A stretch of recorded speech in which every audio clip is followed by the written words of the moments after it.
नमस्कार, आप देख रहे हैं न्यूज वन इंडिया और मैं हूं आपके साथ राघवेंद्र शुक्ला। यूं तो चुनाव की तपिश हिंदुस्तान में ठंडी होती जा रही है।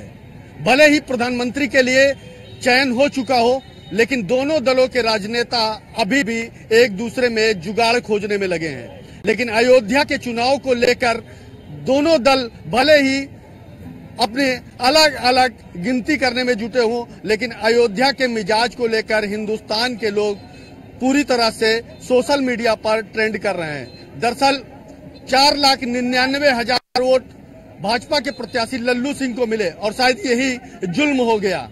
दरअसल यही संख्या यदि 5.5 लाख के पार होती तो अवधेश प्रसाद आज दूसरे नंबर पर होते और भारतीय जनता पार्टी के प्रत्याशी लल्लू सिंह आज अयोध्या से जीत हासिल कर चुके होते। तो हमारे साथ तमाम ऐसे लोग मौजूद हैं जो आज अयोध्या दर्शन करने पहुंचे हैं। उनके परिवार से उनके आसपास के लोग भी कहीं ना कहीं अयोध्या को लेकर टिप्पणियां कर रहे हैं। कुछ अयोध्या को लेकर पॉजिटिव हैं तो कुछ अयोध्या वासियों को लेकर निगेटिव। इसके अलावा अयोध्या के तमाम संत महंत भी हमारे साथ मौजूद हैं। भारतीय जनता पार्टी से भी लोग हमारे साथ मौजूद हैं और अयोध्या की वो आवाम भी मौजूद है जिसने अयोध्या के हर एक पल को देखा है, यानी साल 1990 के उस दशक को भी देखा है, उस मंजर को भी देखा है जो अयोध्या में कहीं ना कहीं कहानी बना हुआ है। दुनिया अयोध्या की उन कहानियों को दोहराती है, अयोध्या के उस दिन को याद करती है और रोती बिलखती भी है। और उस दिन को भी दुनिया याद करती है जब 9 नवंबर को सुप्रीम फैसला अयोध्या को लेकर आया और न कि सिर्फ हिंदुओं के पक्ष में बल्कि मुसलमानों के लिए भी एक भव्य मस्जिद बनाने का ऐलान सुप्रीम कोर्ट ने दिया।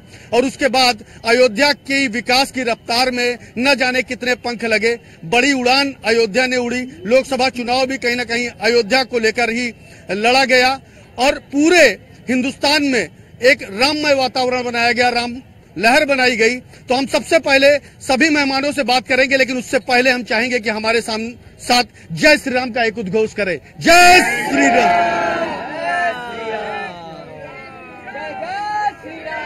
महाराज जी हम आपसे ही सबसे पहले सवाल करते हैं और सीधा सवाल करते हैं कि इन दिनों भारतीय जनता पार्टी के प्रत्याशी लल्लू सिंह की हार के बाद सोशल मीडिया पर अयोध्या वासियों को लोग गालियां दे रहे हैं, अपशब्द बोल रहे हैं। क्या लगता है किस तरह के वो लोग हैं? क्या वो अयोध्या वासियों को राम भक्त नहीं मानते?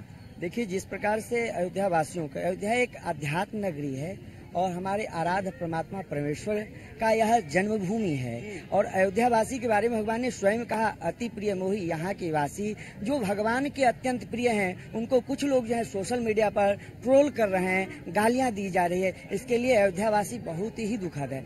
सबसे पहली बात, अयोध्या से भारतीय जनता पार्टी की हार हुई है, इसलिए संपूर्ण सनातनी के अंदर इतनी वेदना है जिसको वाणी से व्यक्त नहीं किया जा सकता। उस पीड़ा को फिर से उभारा जा रहा, वह अत्यंत निंदनीय है, उसकी मैं निंदा करता हूँ। इस प्रकार से अयोध्यावासियों को नहीं गाली देना चाहिए। अयोध्या च परब्रह्म सरयुग सगुण पुमान तन निवासी जगन्नाथ सत्यम सत्यम बदाम्य हम। साक्षात परमात्मा ही अयोध्या के रूप में है और साक्षात जगन्नाथ भगवान के रूप में अयोध्यावासी हैं। इनको अगर किसी प्रकार की कोई अगर ट्रोल करे, गालियां दी, वह अत्यंत निंदनीय है, उसकी मैं निंदा करता हूँ। उनको इस प्रकार से नहीं कहना चाहिए। आज बहुत कुछ बदल चुका है, फिर आखिर क्यों बीजेपी हार गई? अयोध्या के कुछ लोग अंधे हो चुके हैं जिनको शायद याद नहीं है कि यही अयोध्या में कार सेवकों पे और साधु संतों पे लाठी बरसाया जाता था, कार सेवकों पे गोली चलवाया गया था। आज कोठारी बंधुओं की आत्मा दुखी है, आज उनकी आत्मा भटक रही है। अब 500 वर्षों तक भगवान श्री राम लला सरकार टेंट पे थे, आज सिंहासन पे विराजमान हो गए। तो ऐसे राम विरोधी, ऐसे अयोध्या के विरोधी, मैं उनको अयोध्यावासी नहीं कहता हूँ, शास्त्र कहता है। मैं शास्त्र का प्रमाण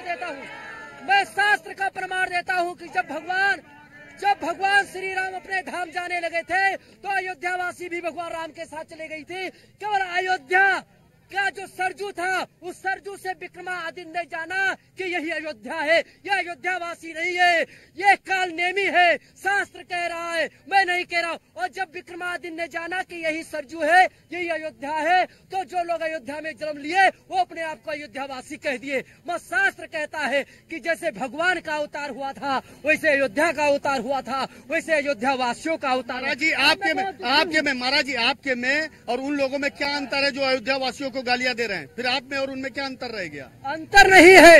जब यहाँ दुख लगता है, मेरे राम प्राण आधार है, ये मेरे राम का मंदिर बना हुआ है, और जो राम को ठुकरा दे, तो जब दुख लगता है तो आक्रोश में गाली देना भी उचित है, धर्म है।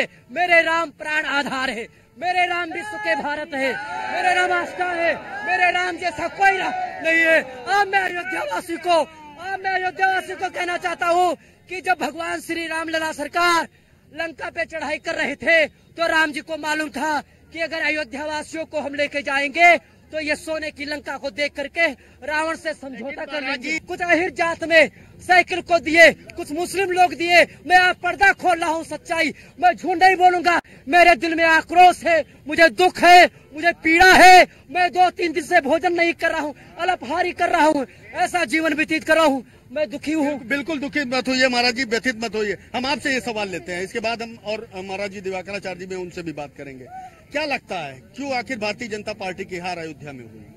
कहते हैं अति सर्वत्र वर्जते, अति की हर चीज बुरी होती है। पहली अति स्वयं भारत के प्रधानमंत्री हमारे यशस्वी नेता नरेंद्र मोदी जी, जिन्होंने 400 पार का नारा दिया, ये इसके बाद इस अयोध्या लोकसभा फैजाबाद लोकसभा क्षेत्र के हमारे प्रत्याशी लल्लू सिंह जी 5 वर्षों में कभी एक बार किसी के घर नहीं गए।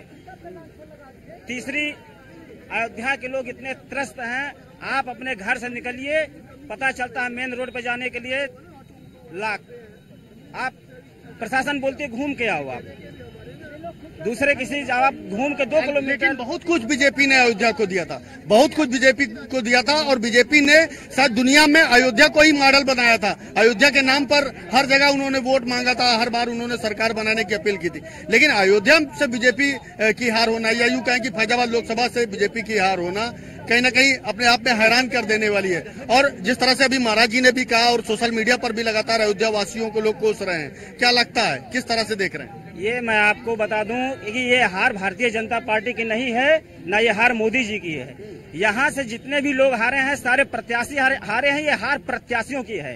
5-5 साल अपने घर से निकले नहीं, किसी के सुख और दुख में ये शरीक नहीं हुए। ये हार टोटल प्रत्याशियों की है, चाहे ये फैजाबाद लोकसभा क्षेत्र हो या बगल में बस्ती जिला हो, हरीश द्विवेदी जी हो, 5 साल अपने घर से निकले नहीं। और जब लोग पूछे तो कहते हैं आप मुझको कहाँ वोट देते हो, आप तो मोदी जी को वोट देते हो। इस तरह से बोले थे, इस तरह से रिकॉर्ड भी है, ये वीडियो में रिकॉर्ड भी है। ये कुछ लोगों के पास ये रिकॉर्ड है। ये हार प्रत्याशियों की हार है, ना ये बीजेपी की हार है, ना मोदी जी की हार है। जी क्या ये प्रत्याशी की हार है? नहीं, देखिए कुछ गलतियां हो जाती हैं हमसे, कुछ तो एक बयान और फिर सब कुछ समाप्त।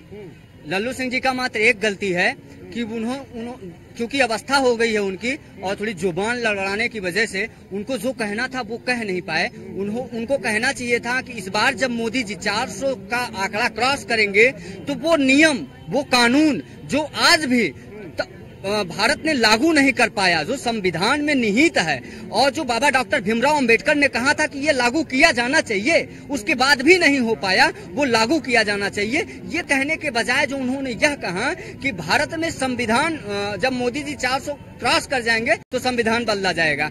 एक बयान छोटा सा, और फिर भारतीय जनता पार्टी अयोध्या से सीट हार गई। लेकिन दुखद है, दुर्भाग्यजनक है, क्योंकि अयोध्या आध्यात्मिक नगरी है, सांस्कृतिक नगरी है, और ये वो भूमि है जिसने मानवता को जन्म दिया है, जो प्रभु श्री राम की मर्यादा से जानी जाती है। अयोध्या वासियों के लिए, जैसे अभी हमारे सारे महाराज लोग, समाजवादी पार्टी के लोग कहते हैं कि भाजपा ठेकेदार तो नहीं हिंदुओं की, सनातन धर्म का ठेका तो बीजेपी ने नहीं ले रखा है। आखिर समाजवादी पार्टी को अगर वोट मिला है तो दर्द किस बात का है?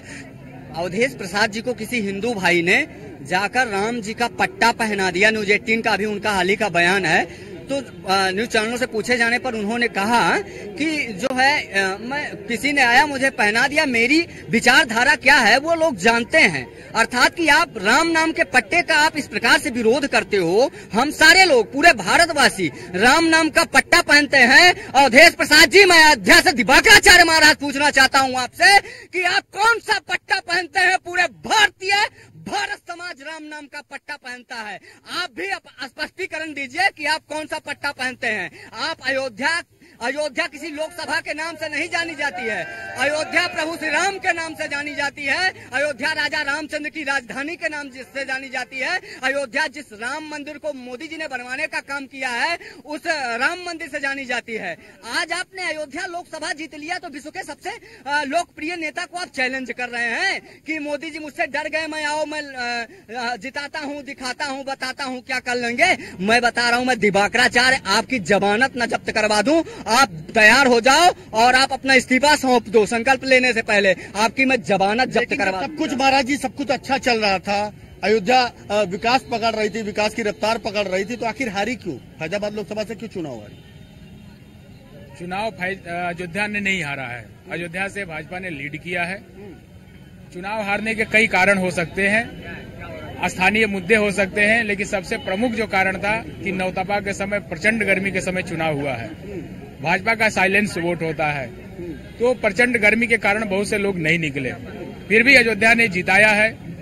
और अयोध्या का ही प्रभाव है कि पुनः नेहरू जी के बाद अगर भारत के सत्ता पर तीसरी बार कोई रिपीट कर रहा है, नरेंद्र मोदी माननीय प्रधानमंत्री जी के रूप में शपथ ले रहे हैं, तो अयोध्या और रामलला की ही कृपा है। अच्छा महाराज जी, देश से लोग जो है, देश में सोशल मीडिया ट्रेंड हो रहा है, अयोध्या वासियों को लोग गालियां दे रहे हैं। एक तरफ आप कह रहे हैं कि अयोध्या से वो चुनाव नहीं आ रहे, फैजाबाद लोकसभा से चुनाव आ रहे हैं, भीषण गर्मी थी, तेज गर्मी थी, आखिर उन्हें क्या जवाब दे रहे हैं? पहली बात, मैं बहुत सारे लोगों को जवाब देना चाहता हूं, क्योंकि ये 2024 में ना लहर नहीं ललकार है, और फिर से 2024 में मोदी जी की सरकार है। ये पूरे देश में और हर घर में जाएगा वो आवाज कि मैं नरेंद्र दामोदर दास मोदी ईश्वर की शपथ लेता हूं, सबके साथ सबका विकास करूंगा। और जो कार्य मैंने शुरू किया था, जो विकास की रथ मैंने निकाली थी, वो विकास का रथ घर घर तक जाएगा। और अयोध्या का ये गुलजार जो 2 दिन तक बंद था, मैं लगातार अपील कर रहा हूं सबसे कि जो अयोध्या को ट्रोल करने की कोशिश कर रहे हैं, मैं निवेदन करना चाहता हूं उनसे कि आप जहां हैं वहीं साइलेंट हो जाइए, चुप हो जाइए, क्योंकि अतिशय प्रिय मोह हिया के बासी। ये अयोध्या भगवान राम की सुख धामदा पूरी सुख राशि है, मतलब हर सुखों को देने वाली है, परमानंद को प्राप्त करवाने वाली है। और उस अयोध्या के लोगों को जो भगवान राम स्वयं कहते हैं कि यहाँ के रहने वाले मुझे अतिशय प्रिय हैं, और भगवान राम ने भी अयोध्या के जनता जनार्दन के जनादेश को स्वीकार किया था, और इसीलिए तो भगवान राम 14 वर्ष वनवास चले गए थे, इसीलिए तो माता सीता जी का परित्याग कर दिया था। ये जनादेश भगवान राम। ये आंसू कैसे? नहीं, ये आंसू नहीं है, ये आंसू नहीं है, विभिष्का है। ये विभिष्का उस समय की है ना, जब अयोध्या में रक्त रंजिश की गई थी 90 के दशक में। लेकिन दुर्भाग्यजनक है कि अयोध्या में आज कुछ लोग विवरण दे रहे हैं बड़े मोटे से टीका लगा के। मैं खेद प्रकट करता हूं सारे लोगों की। भगवान आपको सद्बुद्धि दे, प्रभु श्री राम जो विराजमान है राम मंदिर में, वो आपको सुंदर मति प्रदान करें, और आपको आपका मार्ग प्रशस्त हो। जिस पथ पे आप चलने आए हो, उस पथ पे आप चलिए। जिस प्रकार से आप एक संसदीय क्षेत्र जीत जाने के बाद मोदी जी को ट्रोल करें। बीजेपी नेत्री लक्ष्मी